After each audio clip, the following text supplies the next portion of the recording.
comunica a la población que a partir de la fecha el país se encuentra bajo el control operacional de la Junta Militar.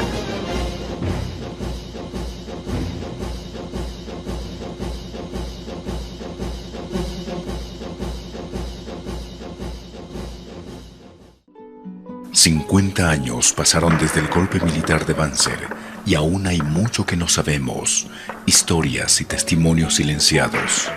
Imágenes de la dictadura que resistieron el paso del tiempo y que tras 39 años de democracia aún siguen olvidadas. Un archivo inédito que rescatamos del olvido y que por primera vez sale a la luz.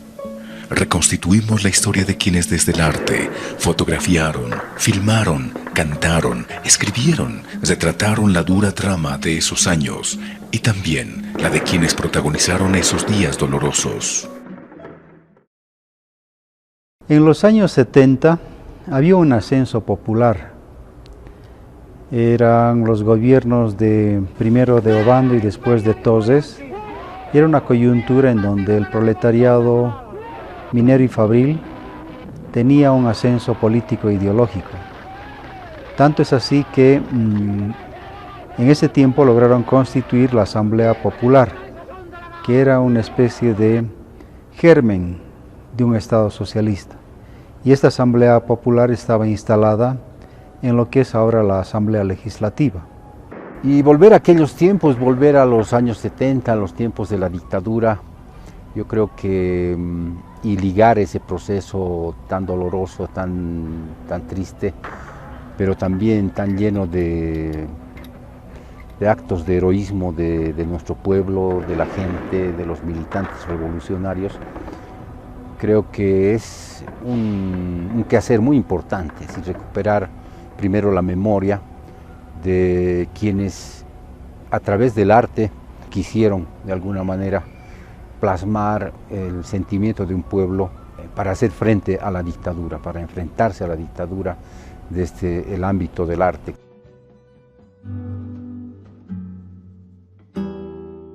Yo era dirigente estudiantil del Colegio Nocturno Ayacucho, era obrero, trabajaba en una imprenta. Y habíamos fundado en pleno golpe de Estado el Partido Socialista, con Marcelo Quiroga, Aponte Burela, Bailey y otros personajes de esa etapa. Mi padre es parte de la imprenta que tenía su padre en la calle Mercado, la imprenta Mauta, donde ahí comienza su pasión por las artes gráficas. Entonces, esa su inquietud hace que él fundara la primera galería de arte, artesanía y folclore Naira. Nosotros, cuando terminamos el rodaje, Antonio Eguino fue con el material a revelarlo a Berlín, porque teníamos un acuerdo con la televisión alemana, ¿no?, para la producción de la película. Y el laboratorio veló todo el material. No se salvó ni un fotograma. Dijeron que era un accidente de cámara. No, señor, la cámara era una cámara nueva. Era una cámara perfecta. Parece que nos sabotearon. El arte público en las calles, en las avenidas, en los parques, en los caminos, en el campo, sea un motivo no solamente de disfrute artístico para la gente, sino también un comunicador de ideas, como ha sido el arte siempre, ¿no? Un comunicador de educación para la vida. Esa es la labor del arte público. Y como era muy joven todavía, teníamos una patota en el barrio de Chayapampa, es decir, Teniente Oquendo, Constitución, Avenida Perú, y entre varios locallas ayudamos al padre Mauricio Lefebvre a construir lo que después sería su salón de actos, ¿no? Y lo estrenamos con obritas de teatro así chistosísimas, y el contacto con el padre Mauricio Lefebvre fue en realidad artístico, para después volverse un poquitito más político, porque teníamos reuniones en la Constitución esquina Avenida Perú, y a él le gustaba mucho el jazz. Y él nos hizo conocer el Le Compagnon de la Chanson, porque él era canadiense y le gustaba la música francesa. Entonces, mi acercamiento a la música, y al teatro se debe también en partes a Mauricio Lefebvre. Yo siempre dibujé, he dibujado antes de escribir y tenía la necesidad de dibujar por comunicarme, porque soy zurdo, soy totalmente zurdo. Y de niño asistí a un colegio de monjas, una escuela Merino, de monjas norteamericanas, en que ser zurdo era siniestro. Y bueno, eso me trajo muchos problemas porque me era muy difícil el aprendizaje de la escritura y demás, entonces opté por dibujar. Y me salvó el que hubo una monja zurda. Y ella, luchó para que me permitan ser zurdo. Y eso me ayudó muchísimo y yo pude dibujar. Desde niño me expresaba muchísimo con el dibujo. Sucedió algo, pues no sé si yo tengo un ángel. El asunto es que yo estaba componiendo algo de la directiva de la Asociación Boliviana de Artistas Plásticos, una organización que parecía fuerte en esa época. Y resulta de que aparece degollado un escultor en la Buenos Aires, Colla. Su seudónimo era Colla. Lo matan, lo descuartizan. Y eso me impacta, ¿no? Digo, ¿por qué este chico ha tenido que estar en esos lugares? Al poco tiempo me anoticio de que 2 chicos están en el Hospital General. ¿Qué pasó? Uno de ellos había pescado neumonía, porque como no tenían dónde alojarse los del interior, dormían en la calle. Y a veces era invierno, o caía la lluvia, o finalmente les asaltaban los rateros. Veo en la prensa, hemos visto, que se estaban dando clases de sindicalismo en la fábrica Said. Les digo, chicos, vamos. ¿Por qué? De varios que se inscribieron, creo que fuimos los únicos que llegamos. Y en la fábrica Said estaban dando clases de sindicalismo Marcelo Quiroga Santa Cruz, el gran penalista Aníbal Aguilar Peñarrieta. Bueno, en una primera o segunda clase yo levanto la mano y le digo, doctor Aguilar Peñarrieta, los artistas no tenemos patrón, ¿cómo nos vamos a sindicalizar? Niña, me dice, todo aquel que trabaja con las manos tiene derecho a sindicalizarse. Adelante, niña. Así. Entonces empezamos a inscribir, ¿no? ¿Quiénes querían? Ya éramos unos 22 los del sindicato. Y empezamos pues el día 1 de mayo, nuestro sindicato desfiló. Todavía no era la posición oficial. La década de los 70 en la obra de Solón está marcada por este Quijote, pero no solo por el Quijote, porque Solón era muy multifacético. Él era ante todo un muralista. Y la tragedia de la década de los 70 es que él no puede pintar murales como los que estamos viendo aquí, porque obviamente los murales se hacen normalmente en espacios públicos. Y durante la dictadura militar pues no había espacio para poder pintar murales. Y entonces él decide emprender una tarea titánica, que es pintar murales transportables en la forma de tapices. A la luz de las imágenes y los sonidos que logramos rescatar, recordamos los tormentosos años tras el golpe de Estado el 21 de agosto de 1971. Son registros fragmentados, historias de vida, dolor y muerte de artistas, de bolivianos que develan fielmente lo que ocurrió. Veamos lo que ocurrió en Bolivia y con la práctica artística de los 70. El gobierno de Juan José Torres era un gobierno muy frágil y todos le pedían que resuelva la situación ese momento. Entonces habían problemas entre los que apoyaban a Torres y los que exigían, mañana queremos el aumento de sueldos, mañana queremos tomar, que nos entreguen tales y tales. O sea, era una especie de pandemia de los que querían el cambio inmediato. Una situación muy, muy difícil del presidente de ese entonces, Torres. Y todos sabíamos que se preparaba un golpe de derecha. Banzer, la universidad fue intervenida. Primero hay un general Obando, incursiona a la universidad con un grupo de los marqueses. Ellos son sacados, pero después el 71 es de nuevo retomada la universidad. Está cerrado 2 años.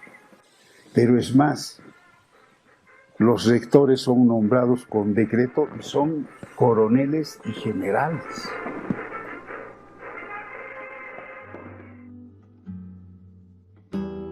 Miedo no había, según tengo las sensaciones ahora.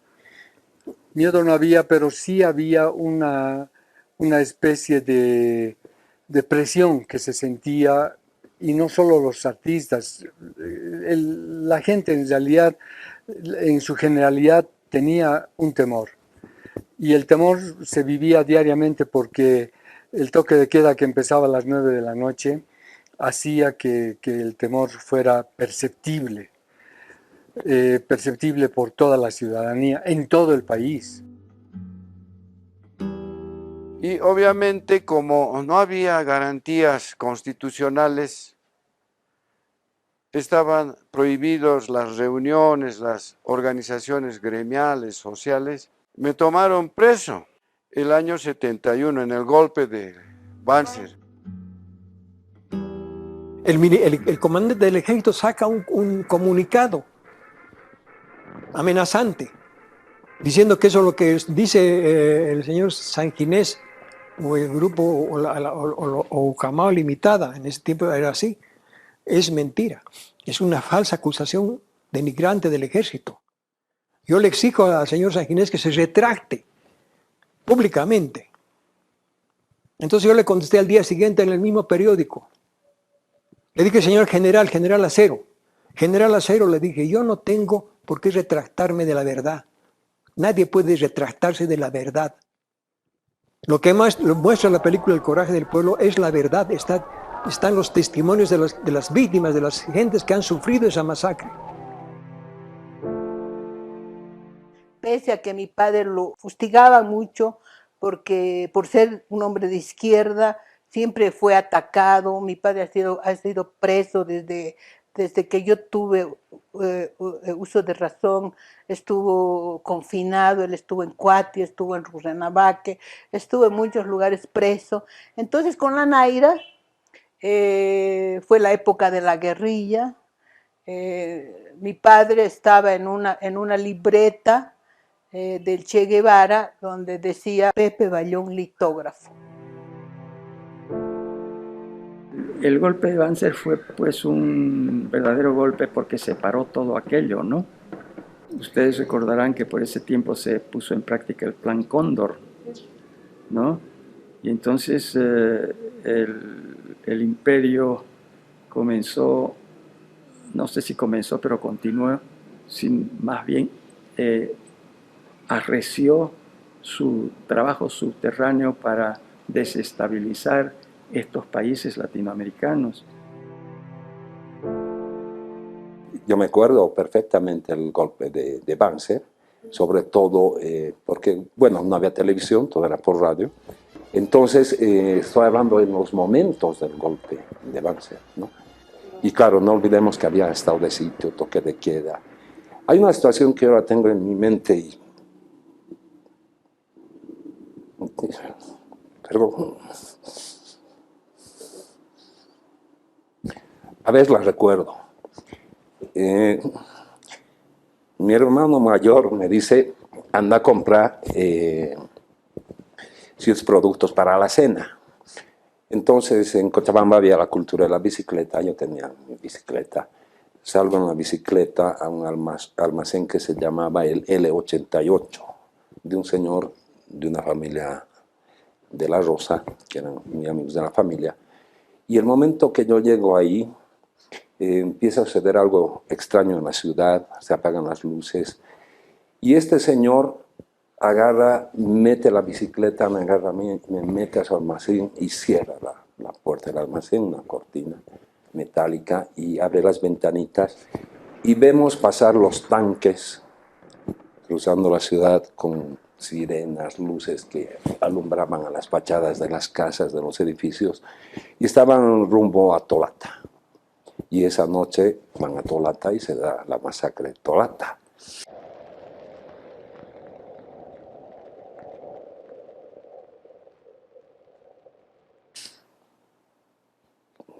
No sé, a mí me afecta ese recuerdo, porque era un joven.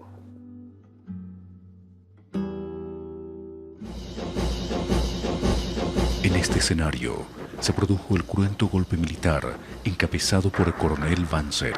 El golpe estaba vinculado al proceso de militarización del poder político en América Latina, emprendido por Estados Unidos bajo la doctrina de la seguridad nacional ante el avance de las fuerzas populares en el cono sur del continente. Nuestra contribución a la heroica lucha que sostuvo el pueblo boliviano contra el Estado gendarme más despiadado de la historia de nuestro país. Pues están combatiendo a un regimiento que está en tal lugar y en el Cerro de Cacota. Sí, inmediatamente agarré la filmadora y me fui. Yo llegué al estadio y había mucha gente. En la Bolívar igual había mucha gente. Y esto era en la tarde, a principios de la tarde, tal vez 2, 3 de la tarde. Pero se escuchaban las refriegas, se escuchaban las armas. Y habían algunos combatientes, entre comillas, del sector popular, que comenzaban a trepar esa parte de la Icacota, ¿no? Y luego la Icacota al otro lado ya se ve la avenida del Ejército. Entonces yo me animé a sumarme a esa llamemos, avanzada.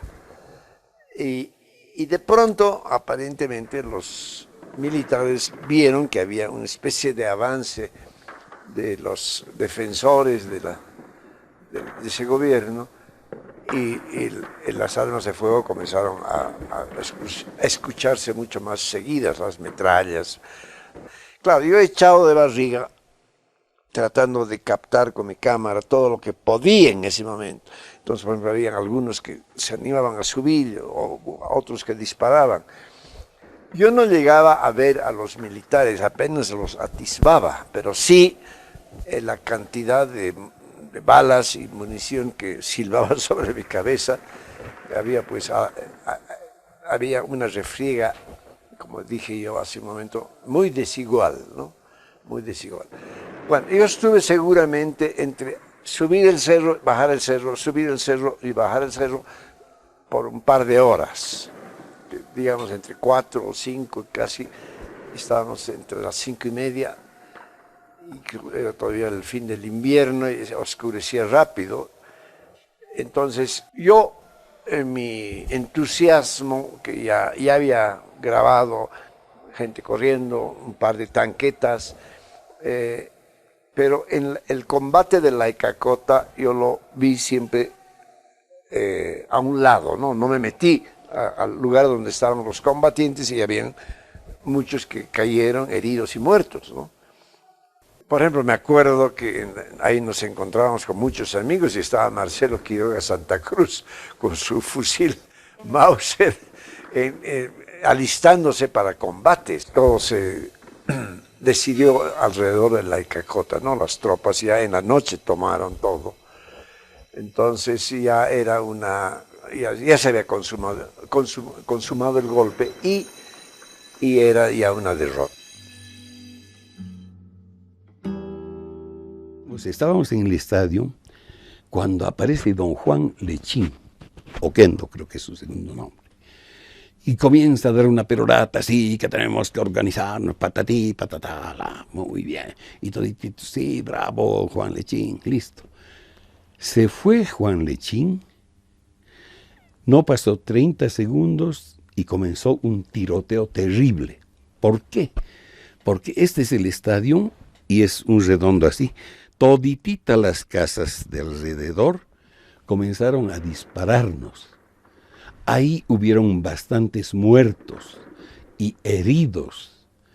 Entonces uno se pregunta, esos francotiradores que estaban en todas las ventanas de ahí, no llegaron ese rato. Estaban ya ahí. Y entonces, ¿por qué no dispararon cuando estaba Juan Lechín? Entonces, ¿qué hicimos? Nos dividimos y nos fuimos por los costados del estadio hasta la calle Carrasco. Tomamos esa casa. Hemos tomado esa casa y la hemos vuelto el cuartel. ¿Para qué? Para organizar una resistencia muy débil, yo lo acepto. Ya estábamos derrotados.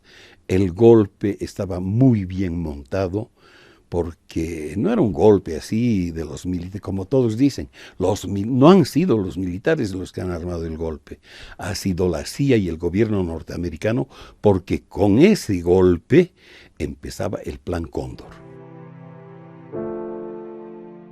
En el año 73, en plena dictadura de Banzer, fuimos presos políticos. Estábamos presos en un recinto que ahora queda muy cerca de la Plaza Murillo, y nos recluyeron a todos y dejaron el patio vacío, porque iban a traer a alguien. No sabíamos a quién. Entonces trajeron una persona muy, muy maltratada y la pusieron en un rincón donde había una celdita pequeña donde seguramente podía caber una sola persona. Y ahí lo dejaron. Luego supimos que era don Nilo Soruco, que había caído allí muy, muy golpeado, tenía con las costillas rotas, las manos lastimadas también, y un grupo de compañeros que eran cercanos a don Nilo prepararon una faja de cortando tela de unas sábanas y lograron entrar allí para fajarle el tórax. Y allí, muchos años después, cuando hablaba con él una tarde, me dijo que cuando le habían puesto la faja había logrado respirar. Es tan doloroso tener una costilla rota y no tener el sustento. Y él recordaba que había vuelto a respirar con normalidad en ese momento. Entonces, don Nilo de allí salió exiliado, estuvo exiliado en Caracas, y desde allí logra hacer llegar una canción, La Caraqueña, que es muy, muy provocativa para los momentos que se vivía en aquel entonces. Todos conocemos el texto y dice: ya la pagarán, no llores prenda, pronto volveré.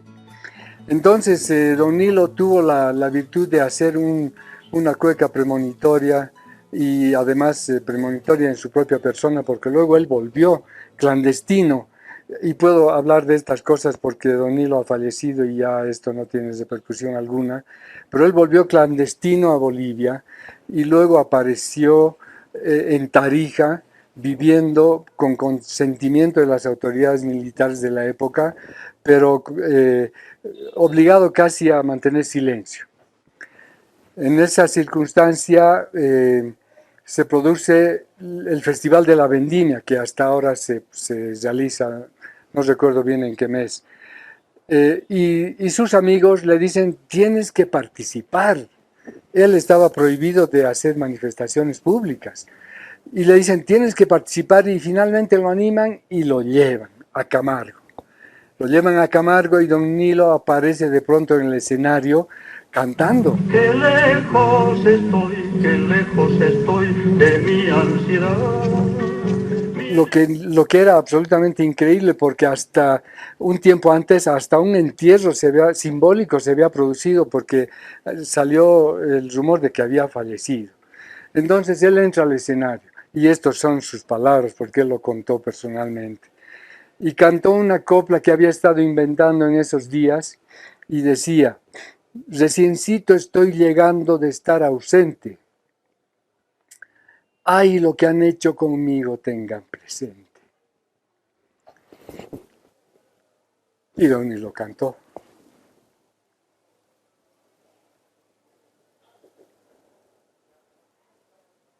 Tremendo, Don Nilo, tremendo. Entonces, en la prisión, lo que hacían es, nosotros llamábamos tocar piano. Nos sacaban las huellas digitales de las dos manos, así como a delincuentes, de perfil, de frente, de los dos perfiles, de atrás inclusive, y se notaba pues que había una estructura represiva enorme y que tenía un respaldo extranjero, porque el Estado boliviano no tenía condiciones tan sofisticadas para la represión. Sin embargo, las prisiones políticas siempre son una escuela política. Como éramos muy jóvenes, ahí perfeccionamos el conocimiento de las teorías marxistas, anarquistas, etcétera, etcétera. Porque ahí teníamos de profesor a los políticos que estaban presos. Entonces la prisión estaba en lo que es actualmente la prefectura, en una esquina de la Plaza Murillo. Estábamos hacinados, eran cuartos adaptados, ¿no?, a una prisión, donde dormíamos en el piso entre 60 y 70 personas, era casi imposible respirar. Y en el piso superior, en el primer piso, desde donde nos vigilaban, era el lugar también donde torturaban. No, ahí era Benavides, era el responsable de la DOP en ese momento, y más o menos cada semana agarraban prisioneros, los torturaban, los golpeaban, los maltrataban, y así íbamos, subíamos, ¿no?, más o menos cada 15 días, según los acontecimientos políticos, a los interrogatorios. De todas esas memorias yo hice varios dibujos. El dibujo en ese momento era el instrumento de expresión más directo, porque el dibujo es como la poesía, es un golpe. No necesitas especular mucho como en la pintura. El dibujo se convirtió en nuestro principal instrumento de resistencia y de protesta, porque no teníamos otra manera de hacerlo. Algo paradójico, mi padre era parte del régimen, mi padre era militar, y él intentó sacarme de la prisión. No lo logró, no pudo, porque ya en esa época habían cambiado a Selic y estaba Adet Zamora de ministro de gobierno, que era tan cruel como Selic. Se le dijo a mi padre: a tu hijo no lo va a sacar ni Dios de aquí, porque ha escuchado el canto de las sirenas de los comunistas. Esa era su versión, ¿no? Entonces, no pudieron, mi padre, pese al esfuerzo que hizo, fracasó. Además, yo preferí estar en prisión, porque consideraba que era una deslealtad, que yo teniendo a un padre ahí que tenía contacto con estos grupos fascistas, yo salga y deje a mis compañeros adentro. Entonces, igual de todas maneras no acepté. Me quedé ahí en la prisión hasta que ya como las prisiones estaban tan hacinadas y yo era un simple dirigente estudiantil de un colegio de obreros, entonces nos sacaron, no, pero con esa restricción de ir a firmar la buena conducta. Apenas se produce el golpe, ya estando en gobierno, don Hugo Banzer, y ya un poquito que a mí no me interesaba mucho la política en ese momento, ¿no? Lo que me apasionaba era el arte. Yo diría que esos años de dictadura o de cambios de gobierno han sido para mí una mina de oro, digamos, de inspiración, que había una bronca permanente, no podías estar tranquilo ni un día, pues. Llamaban para que podamos ir a reforzar al ejército, pero del que defendía J.J. Torres, que estaba aliado justamente con Rubén Sánchez, que era su comandante, su aliado. Entonces, la revuelta que se dio es del gran cuartel general, ¿no? O sea, de ahí, o sea, de Quiliquili, que de arriba en la montaña, se dieron unos cuantos balaceras, ¿no? Entonces, ha habido, por un lado, la universidad salió por las guarniciones por ahí ha habido una matanza terrible, ¿no? Por la avenida Saavedra, todo. Entonces, ha habido civiles que han ido a querer recuperar o entrarse donde guardaban las armas, ¿no? Pero no tuvieron éxito, ¿no? Entonces, fue una balacera terrible. En la Ricardo Bustamante tenía mi tallercito, mi casa, o sea, el casa familiar donde vivíamos. Entonces, mis tíos, mi gente, trabajaban justo con militares, también eran sastres, digamos, ¿no? Entonces la intendencia era como su casa. Entonces ellos me avisaban, me dijeron que yo no saliera porque era peligroso, ¿no? Había mucha matanza y alguien que salía ya era hombre muerto, ¿no? Entonces yo tampoco podía salir y ya irme, digamos, al otro lado, ¿no? No se podía, ni loco, ¿no? Viene un decaimiento general en el grupo Ucamao. No nos preguntamos, ¿y ahora qué hacemos? ¿Cómo vamos a pagar nosotros lo que nos hemos endeudado para hacer esta película? Y ocurre un milagro, esas cosas que pasan a veces en la vida, ¿no? Llegan dos amigos de la Argentina, un uruguayo y un argentino, que eran miembros del Comité de Cineastas de América Latina, que estaban trabajando con la televisión italiana, a proponernos hacer una película sobre la vida de los mineros. Y ese es el origen del Coraje del Pueblo. Nosotros, en vez de hacer la película sobre la vida de los mineros, nos atrevimos a reconstruir el coraje del pueblo, la masacre de San Juan. Fue un acto terriblemente casi autodestructivo, porque ya cuando la película se mostró en Pésaro y salió, rompimos relaciones naturalmente con la televisión italiana. La televisión italiana quería hacernos un juicio, porque ellos habían contratado un documental sencillo y aparece un Coraje del Pueblo en la que se ataca al ejército boliviano e incluso a los norteamericanos. Y eso no lo podía hacer la televisión italiana, que era de la democracia cristiana de derecha.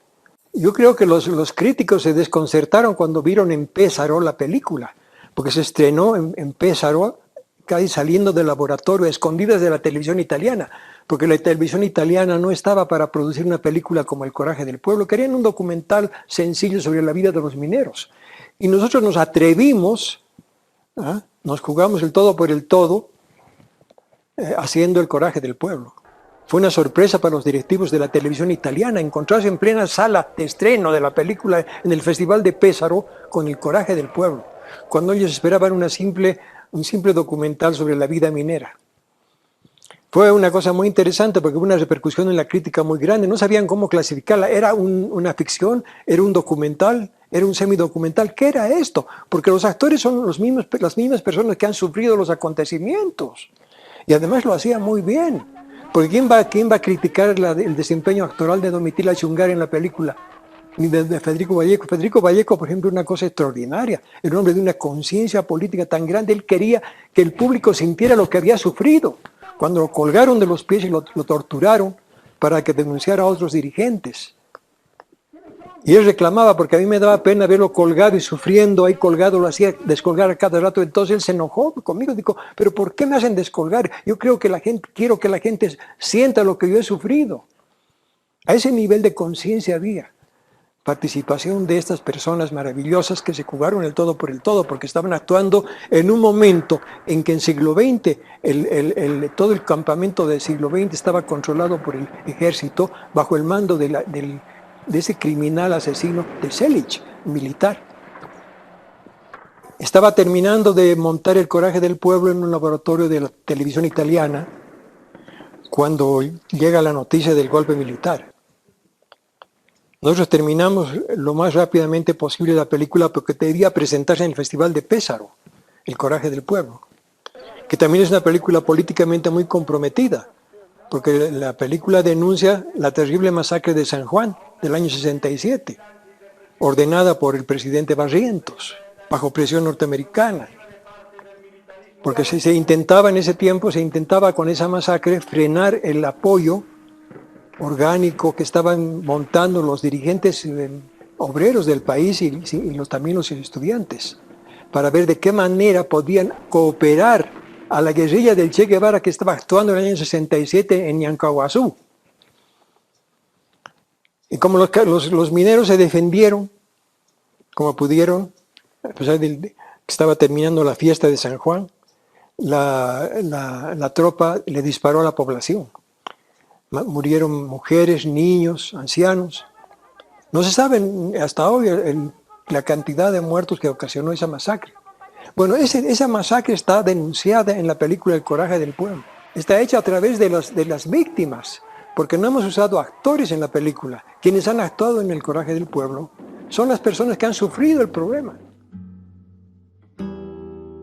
Mi padre siempre estuvo muy vinculado a los artistas, siempre, toda la vida. Yo me acuerdo desde niña, en mi casa habían alojado siempre titiriteros, teatristas, y siempre nos visitaban escritores, pintores, historiadores. O sea, mi casa siempre fue llena de gente de ese tipo y siempre habían colgadas en las paredes obras de arte, ¿no?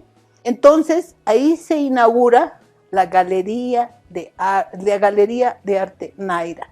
En 1965 se abre la Galería Naira con una gran exposición donde participan Alfredo Laplaca, Luis Silvetti, María Esther Vallivian, el Enrique Arnal, el Fausto Aoiz, gran tallador, el Jorge Carrasco Núñez del Prado, la Inés Añez, maravillosa, ella también es parte de esto. Todos los artistas de esa época que eran jóvenes y que no eran tan renombrados como hoy en día. Mi padre cayó preso cuando estaba en la Galería Naira, un día llegando a las 6 de la tarde después de su trabajo, él estaba llegando y un jeep lo esperaba, lo tomaron preso y se lo llevaron, estuvo como 15 o 20 días, que después fue liberado porque los universitarios y la universidad se movilizó y no solamente él, se cayeron muchas personas.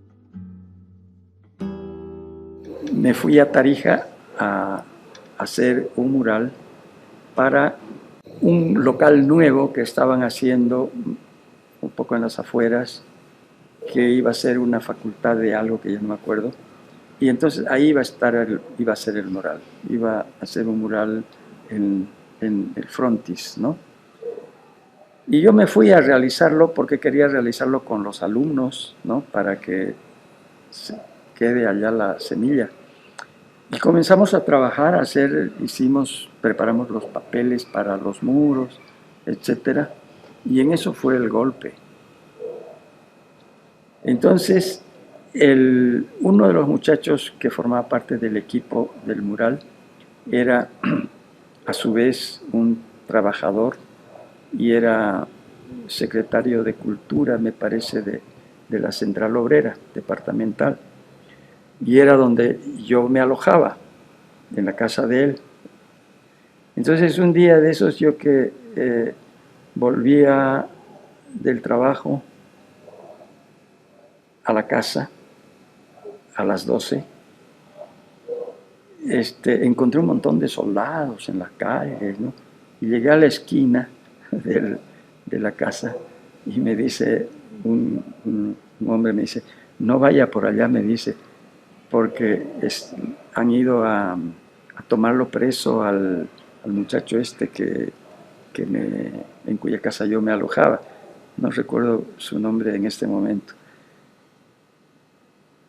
Bueno, entonces yo tuve que, ya no fui a la casa, sino me fui a refugiar a casa de otros amigos, ¿no? Ahí en Tarija. Aquí en Santa Cruz habían ido a buscarme a mi casa y estaba Adita, mi esposa, ¿no? Y lo buscaban a mi hijo también, no sé por qué, porque teníamos una revista aquí nosotros, ¿no? Que se llamaba Debate, que se publicaba en el Tiempo de Banzer. Y claro, era una revista contestataria, ¿no? Entonces mi hijo iba a vender esta revista, iba a las minas a venderla, ¿no? Seguramente ahí lo ubicaron, y entonces vinieron a buscarlo a Claudio, a la casa de donde yo vivía aquí, ¿no? Y los recibió Adita, mi esposa. Entonces, bueno, con esa experiencia ya nosotros nos fuimos otra vez a Lima. Volviendo un poco al tema de los 70s, era una situación, ser artista era muy peligroso, era ser subversivo directamente. Tengo recuerdos que son fuertes, no los logro borrar.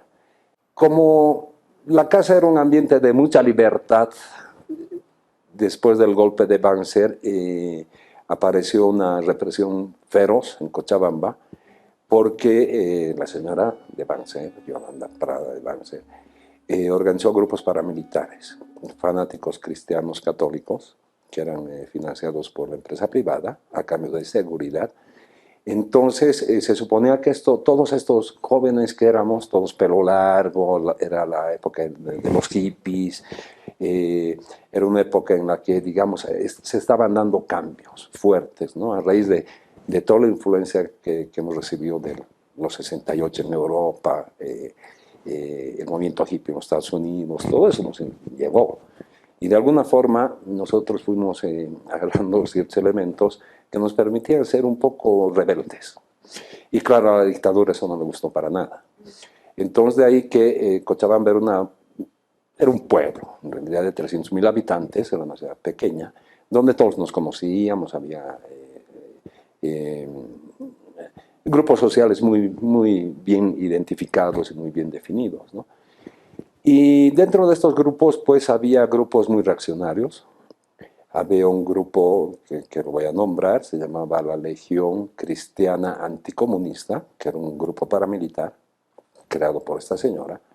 Y lo paradójico es que los cabecillas de este grupo, los hermanos Alarcón, unos famosos y tristemente célebres paramilitares responsables de muchos crímenes, no solo con Banzer, sino en las dictaduras de los 80, fueron responsables de desapariciones, asesinatos, torturas, toda una cosa. Pero en los inicios de la dictadura, estos grupos se encargaban de la censura. Tenían una oficina que aparentaba ser una oficina de asuntos culturales. Entonces ellos censuraban y decidían qué películas se podían ver en los cines de Cochabamba. Y el cine era nuestra actividad pues maravillosa, al no haber televisión y demás. El cine era realmente, era todo un evento ir al cine, ¿no? Y era parte de nuestra vida cotidiana, el fin de semana, etc. Y estos señores se encargaban de censurar las películas, por decir, Woodstock, prohibidísimo, ¿no? La Naranja Mecánica, cosas así. Estos señores para nada, pues la censuraban y se dedicaban ociosamente a controlar que los que ingresen al cine porten la cédula de identidad, sean mayores de edad, armados, con armas, ¿no? Entonces, si alguien no tenía carnet, le sacaban la pistola. Gente muy, no criminal directamente. Pero bueno, estos señores fueron creciendo en su poder, cada vez eran más feroces, por decir, cada vez eran más autoritarios y más abusivos dentro de la ciudad. Entonces llegó un momento en que para hacer una fiesta había que pedir autorización de ellos. Y claro, no olvidemos que había estado de sitio, toque de queda, y empieza la violencia. Era casi una especie de ejercicio deportivo para los paramilitares que llegaban pateando puertas, entraban, violentaban todo, armados, ¿no? Entonces era realmente una situación de inseguridad tremenda. El año 72, mi hermano Carlos ya se vino a vivir a La Paz, era estudiante en la UNSA, y era estudiante en la Academia Hernando Siles, en la Academia de Artes, donde empieza a realizar su trabajo artístico, ¿no? Y bueno, para esto la represión estaba en su momento más feroz, 72, del 71 al 73, digamos, fue muy cruento esto. Y mi hermano Carlos era parte de la dirigencia del MIR. Entonces toda la cúpula del MIR estaba en el clandestinaje. Jaime Pazamor, Antonio Araníbar, varios nombres. Y el único que tenía cierta actividad fuera del clandestinaje era mi hermano Carlos, que les llevaba leña en el invierno, alimentos, café y información. Entonces era el único que, digamos, circulaba. Hasta que cae una trampa. Cae una trampa en el sentido de que él es invitado a una cena donde una familia muy amiga que sabía de la situación. Pero aparece una persona de este grupo militar, paramilitar que he mencionado antes, que aparece en la casa como que la mandaron sus padres y que la alojen, por favor. Y ella verifica que mi hermano estaba en esta casa, hace una llamada telefónica, llegan estos paramilitares, los hermanos Alarcón, y lo secuestran a mi hermano. Y nunca más supimos de él. El 72. Esto fue en la Plaza España, hubo todo un enfrentamiento con mi hermano, toda la avenida Ecuador, hasta la Belisario Salinas, se resistió. En la Belisario Salinas teníamos una persona muy querida en la familia, parte de la familia en realidad. Nosotros somos parte de ella, doña Viti Quintanilla, que trata de socorrer a mi hermano, pero no le dan tiempo.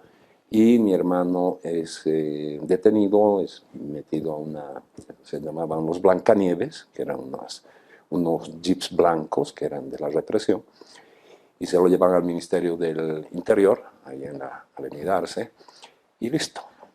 Lo asesinan porque lo detienen junto a otra persona que no era militante, no era político, no era nada, era un estudiante más. Y como él no tenía que ver, lo liberan y al salir ve el cadáver de mi hermano.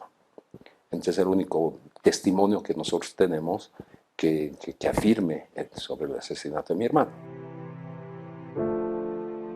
Solón es un artista que ya era un artista consagrado, digamos, ya había pintado varios murales en Sucre y aquí en La Paz, había ganado ya el Premio Nacional de Arte, cuando llega la década de los 70.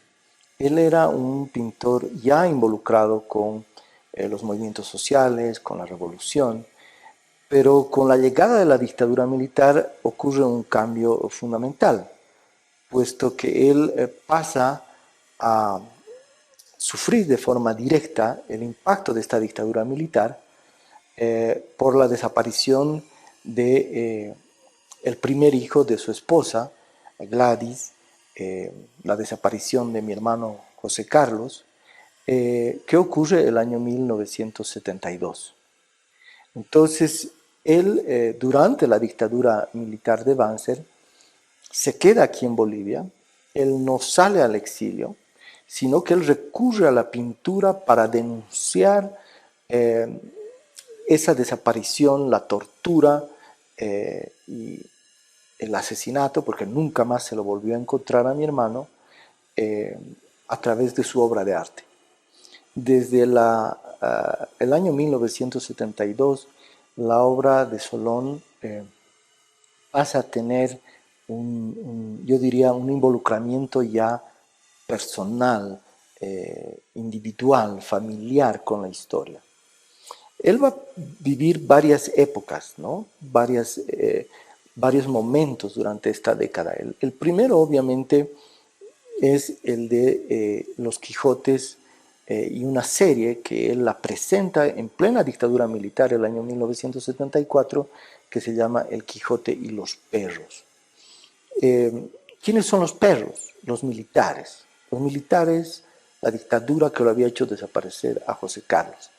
José Carlos fue detenido en Santa Cruz, llevado a una prisión pública, y un día cuando mi madre lo visitaba, simplemente él desaparece junto con otros 2 jóvenes que fueron detenidos junto con él. Vemos con detenimiento los dibujos del Quijote de la década del 70, encontraremos que allí están los trabajadores, los indígenas, las organizaciones sociales, son muy presentes, son muy visibles, ¿no? Él pinta sobre ellos, ¿no? El Quijote vive entre ellos, ¿no? Él no ilustra el Quijote de Cervantes, él lo trae al Quijote de Cervantes a vivir en la realidad boliviana y en particular en esta década en la realidad de la lucha contra esta dictadura militar. Mi padre no era, yo diría que en la década de los 70, a diferencia de lo que fue su vida en los 50, cuando él formó parte del grupo Anteo y estaba en contacto con una serie de artistas, la década de los 70 fue una década de absoluta actitud ascética frente a la vida, ¿no? y muy comprometido en ver qué se hacía, ¿no? No había mucho, los artistas que podían florecer en esa época eran artistas que de alguna forma habían moderado su lenguaje frente a lo que era el régimen o habían salido al exilio. Durante la dictadura de Banzer, el artista Miguel Alandia Pantoja murió en el exilio en Lima en 1975. Alandia Pantoja, el artista de la revolución, pintó murales que enarbolaban la lucha obrera y campesina y estaban ubicados en entidades públicas y sedes sindicales. Pero algunos de esos murales fueron destruidos, incluso antes del golpe de Banzer.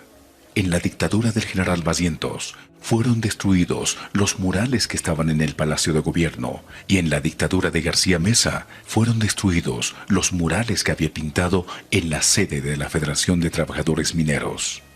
Las obras murales de Alandia Pantoja constituyen un valioso patrimonio cultural y artístico del país. Además del golpe de estado de Hugo Banzer, en Bolivia hubo otros golpes, igual de sanguinarios.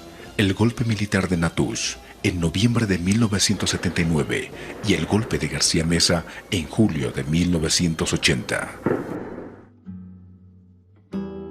Silvia, mi tocaya, me dice, el 17 de julio nos va a esperar Liber Forti, que era el secretario de Cultura de la Central Obrera Boliviana. Nos va a decir la hora y el día en que nos posesiona oficialmente. Ya le digo, pero nos ha dicho que estemos 8 menos cuarto. Tú me esperas en Electropaz, que es al frente de la COP. La COP era en el Prado, ¿no? Donde había una iglesia evangélica por ahí. Bueno, yo estoy 8 menos cuarto en punto. Y llega también Silvia. Y cuando entramos le digo, no, me dice, mira mi pierna. Había estado con media negra y se le había corrido así de ancho aquí en su pierna. Y se veía horrible. Me dice, espérame, voy a ir al Mercado Camacho y ahí me cambio, espérame aquí. No te muevas. Espera, que espera yo. Cuando en eso veo pues llegar unas ambulancias y pararse en la puerta de la Central Obrera. Ahí digo, ¿qué pasará, no? Y esta Silvia que no aparece, o fuera nomás yo, digo, no, la esperaré nomás.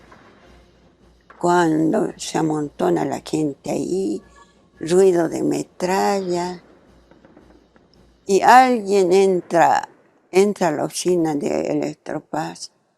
Compañeros, han matado a Juan Lechín. ¿Qué está pasando? ¡Qué barbaridad! Y me he acercado un poquito, no dejaba pasar a nadie. Solo he visto la sangre en las graderías. Así iba hasta esas ambulancias. Casi me desmayo de susto. La tal Silvia no volvió a aparecer. Qué ingenua todavía con mis volantes yo, para ir a dejar a las radios. Me voy a la Potosí, no sé qué radio había ahí, y veo la puerta con rejas. Entonces, habían ya unos 4 paramilitares de negro ahí, de negro, con sus metralletas al hombro. Oiga, me dicen, ¿dónde quiere ir? Yo quiero subir pues al periódico, digo, he venido a dejar mis volantes, soy del sindicato. Oh, ¿para qué habré dicho? Su pedazo de estúpida, ahorita le vamos a partir en dos. ¡Chum! Me han apuntado. Yo, ay, me voy. Chas. Bueno, llego a casa. ¿Dónde andas? Dice mamá. Yo siempre metida en cosas. Suena el teléfono. La voz de Monseñor Quirós. Ven a presencia. Ahorita mismo viene esa presencia. Monseñor Quirós me conocía, porque algunos artistas íbamos a almorzar con él los domingos a su casa. Bueno, volando voy, mi mamá me dice, ¿no vas a almorzar nada? ¿Por qué te vas? No, dice Monseñor, que vaya a Presencia. Voy al periódico Presencia, todo desvencijado, las ventanas sin puerta, es un desastre Presencia. Solo estaba Monseñor Quirós en ese atilcito que siempre tenía, y con su cabellera impresionante, ¿no? Yo siempre he sido bien imaginativa, con sus rulos blancos aquí. Para mí era un personaje de Molière, ¿no? Oye, así, con sus manitos. ¿Dónde te has metido? Estás en la lista negra de los milicos. Está tu nombre, Silvia Peñalosa Rocha. Desaparece desde este instante. No vuelvas a tu casa, te van a matar.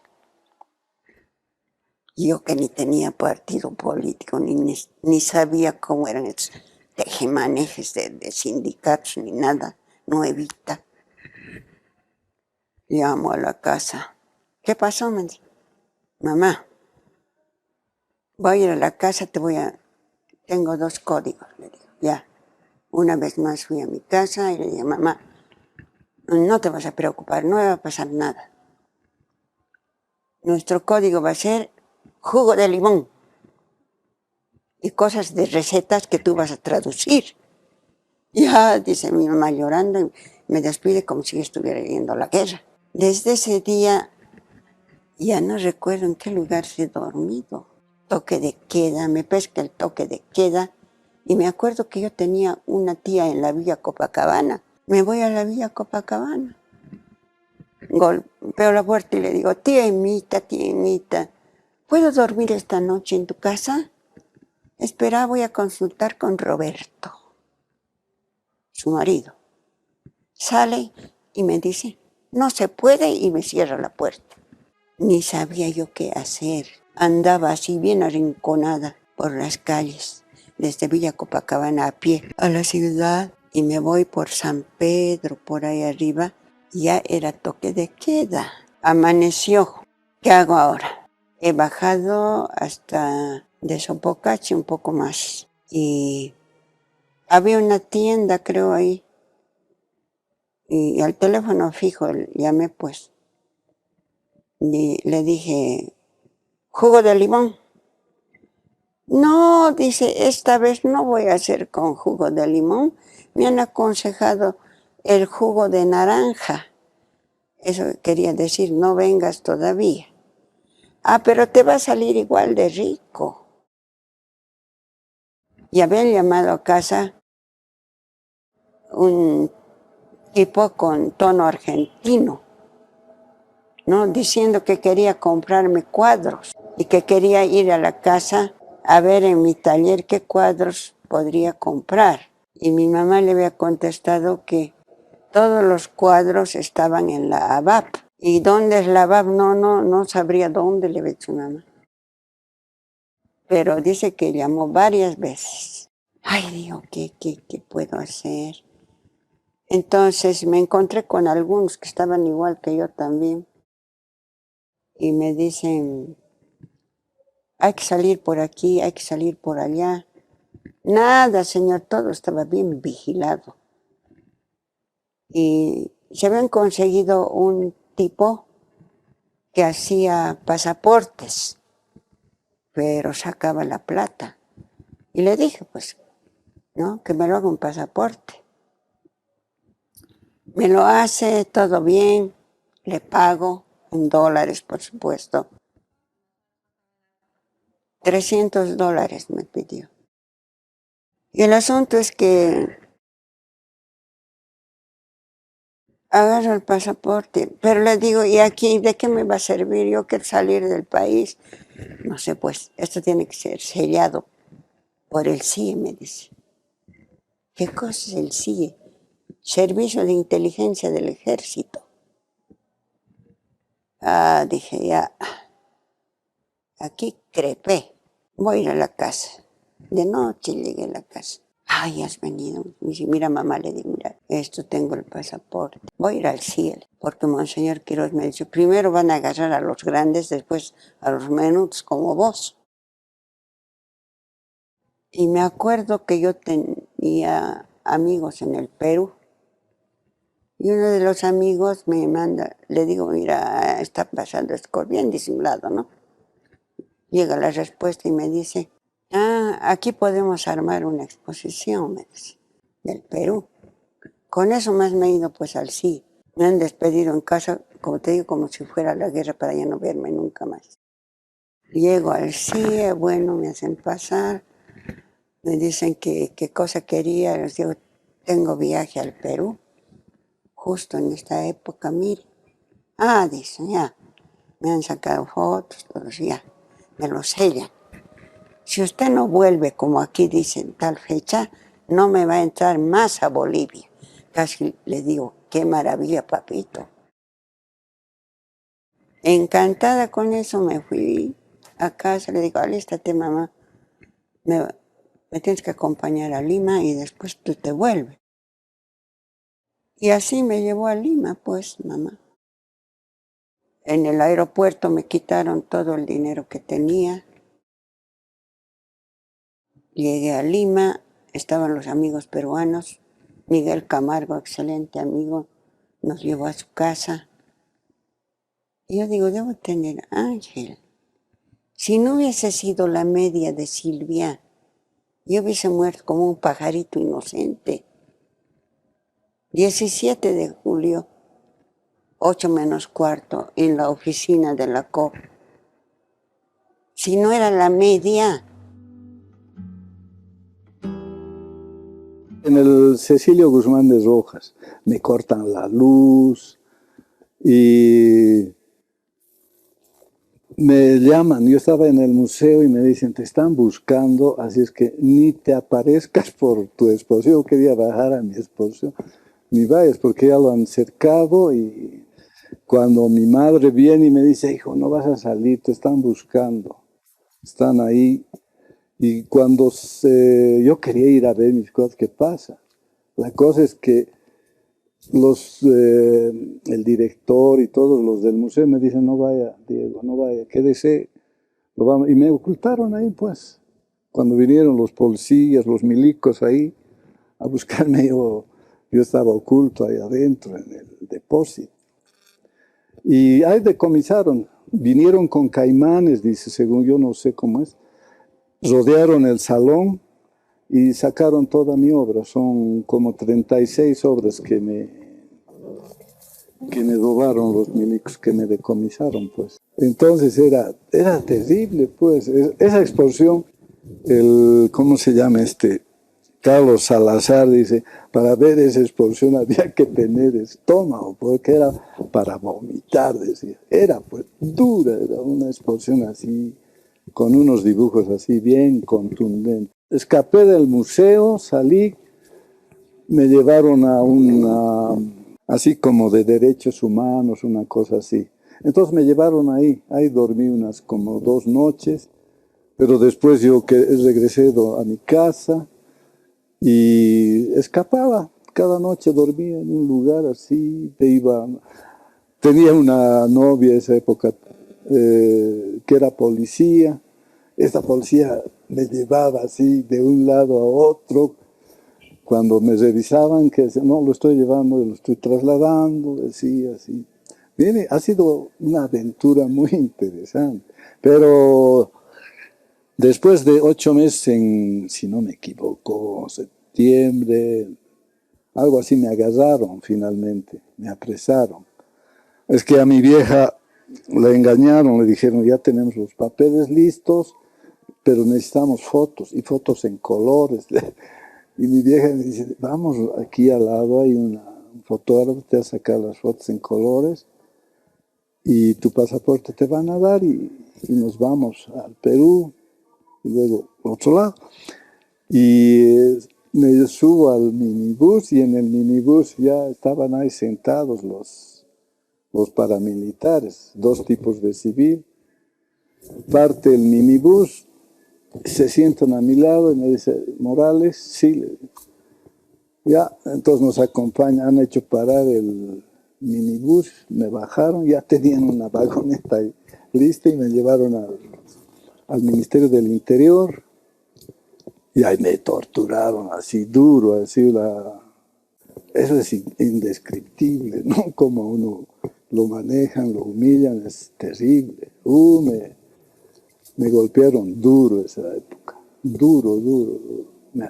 Porque me amarraron una silla, me taparon con una capucha y con cordones de luz me golpeaban, pues como dice, me azotaban así. Me quemaban las manos, me querían cortar las manos por mi atrevimiento, ¿no? Por haber ofendido a las Sagradas Fuerzas Armadas, así. Así dura la época, como un mes, porque después me llevaron a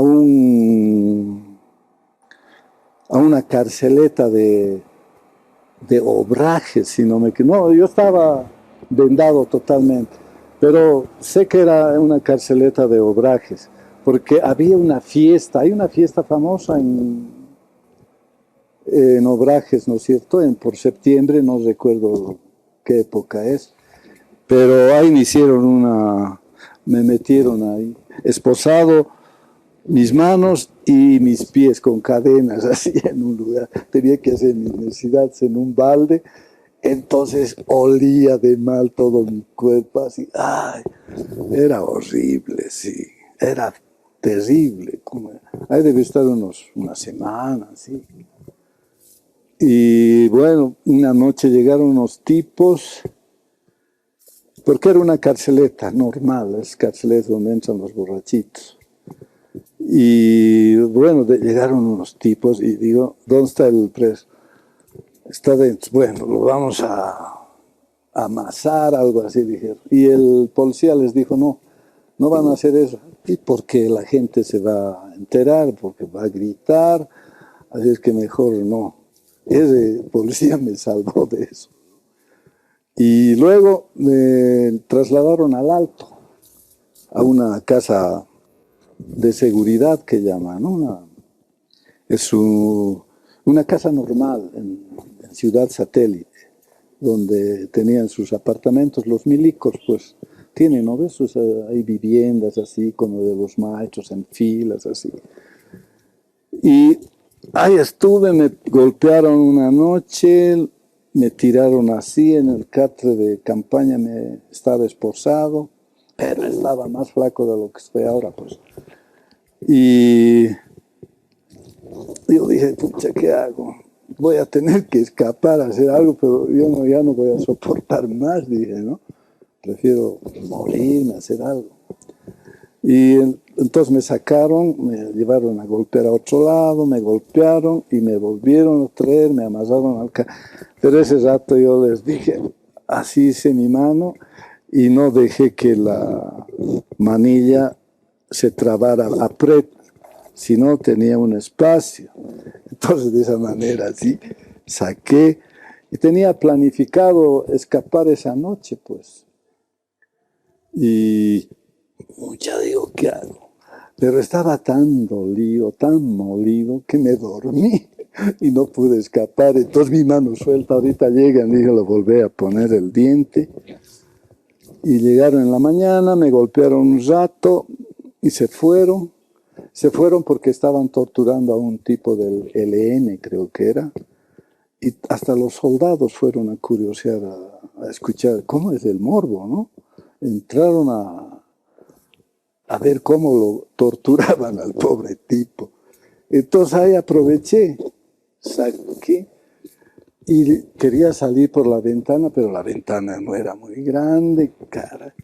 Entonces abrí la puerta, salí y todos estaban donde el torturado. Y por la puerta principal escapé. Uy, le tiré una correteada, no sabía dónde estaba. Pero había estado donde antes era la parada del colectivo del 13. Entonces, y cuando me acerca una señora, le digo, ¿dónde quiero bajar a la ciudad? ¿Por dónde va? No se me acerque, poquito, me dice, porque me van a agarrar, váyase directo allá. Entonces corrí pues y bajé todo eso. Ahora ya toda esa parte está llena de casas. Esa vez no había casas, no había nada. He corrido, una olimpiada. Bolivia tiene una historia de dictaduras militares. La dictadura de los 70s no logró silenciar, borrar, desaparecer las imágenes, los sonidos, las canciones, los grafitis, las pinturas, las esculturas, los murales de nuestros artistas que desde el exilio y desde la misma Bolivia pudieron luchar contra el régimen dictatorial.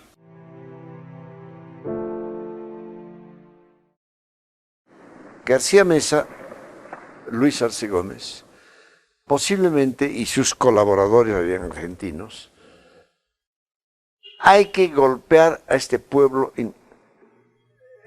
alzado, hay que golpear a los intelectuales, hay que matar a símbolos de libertad. Y elige a Luis Espinal, que escribía sobre cine, pero también dirigía el semanario Aquí. Luis Espinal, poeta, tallador, periodista, cineasta, como sacerdote jesuita, caminó junto al pueblo, denunció las dictaduras militares y dedicó su vida a la lucha por la justicia social y la liberación del pueblo boliviano. Luis Espinal fue acusado de comunista, de cura tercermundista, y por ello mismo fue brutalmente asesinado por elementos paramilitares en marzo de 1980. Paramilitares vinculados al golpe militar dirigido por García Meza y Arce Gómez, los mismos actores que ordenaron el asesinato de Marcelo Quiroga Santa Cruz. Y deciden asesinarlo a Luis Espinal para que nos duela. El dolor era fuerte. Y luego asesinan ya cuando se realiza el golpe a Marcelo Quiroga, que era el gran intelectual, el hombre que hablaba y que nos hacía reflexionar.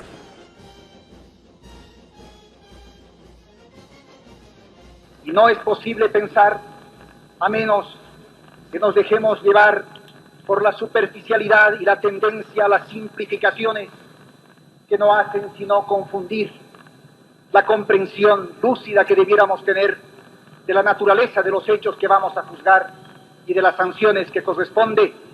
No podemos pensar que el expresidente Banzer y sus exministros persiguieron, exiliaron, encarcelaron, torturaron o asesinaron como manifestación patológica de psicologías demenciales. No podemos aceptar, a menos que nos estemos autoengañando, la idea generalizada de que el represor es represor por cruel y el que lo colabora además es cínico y ríe ante el martirio de aquellos a los que ha explotado y aquellos a los que ha hundido además en la dependencia cuando contribuyó a la internación de armas del Brasil como uno de los instrumentos del fascismo pagado por el general Duque.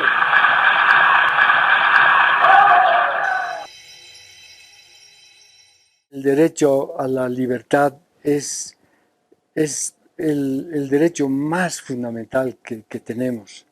Y era justamente esto lo que estaba coartado.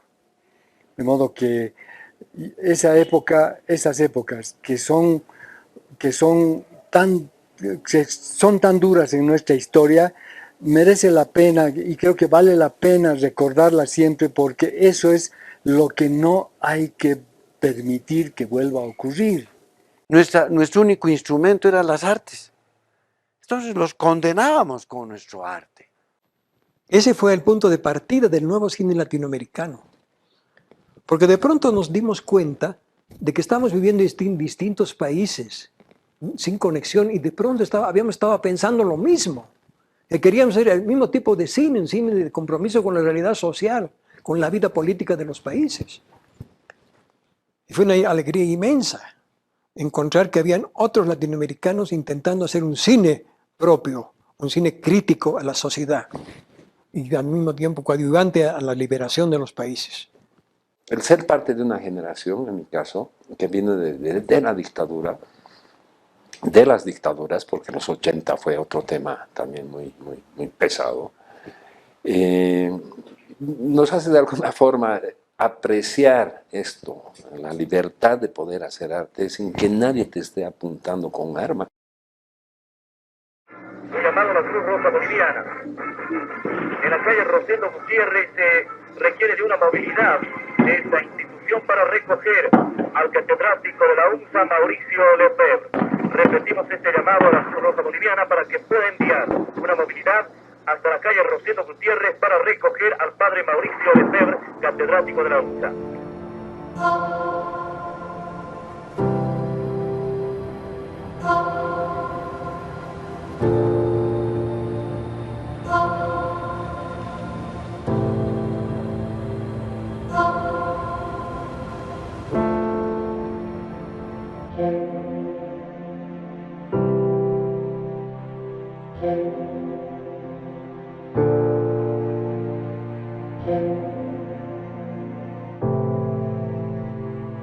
Thank you.